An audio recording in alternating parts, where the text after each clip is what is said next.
কাছে আছে, কিন্তু কোরআনের আমল নাই, কোরআনের বিধান নাই। সমাজে শান্তি চাইলে, আখিরাতে মুক্তি চাইলে কোরআনের বিধানগুলো সমাজে কায়েম করা দরকার আছে না নাই? কোরআনের বিধান কায়েম করার চেষ্টা করা নফল না ফরজ? এখন এই ফরজের ব্যাপারে হাজার হাজার মানুষের কোনো খবরই নাই, বরং কোরআনের আইন তো মানেই না।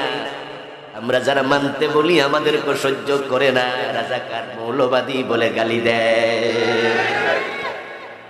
কত বড় ইবলিস, কত বড় ইবলিস! আমার প্রিয় ভাইয়ারা, কোরআনের বিধান মানতে আমরা আপনারা বাধ্য।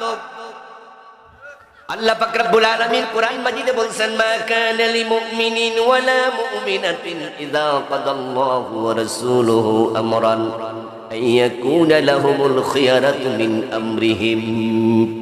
তুমি নারী হওয়ার পুরুষ হও, ঈমানদার দাবি করার পরে আমি আল্লাহ এবং আমার রাসূল যা বলবে, আমার বিধান, রাসূলের বিধান মানার ব্যাপারে তুমি দ্বিমত করার কোনো সুযোগ তোমার নাই। মানবো কি মানবো না এই চিন্তা করার অধিকারও তোমার নেই। বরং আপনি যদি মুমিন থাকতে চান, এই কোরআনের বিধানগুলো আপনাকে এমন ভাবে মানতে হবে, আইয়াকুলু সামিনা ওয়া আতানা। আপনি বলবেন শুনলাম আর মানলাম, শুনলাম আর মানলাম। শুনতে দেরি, মানতে দেরি করা যাবে?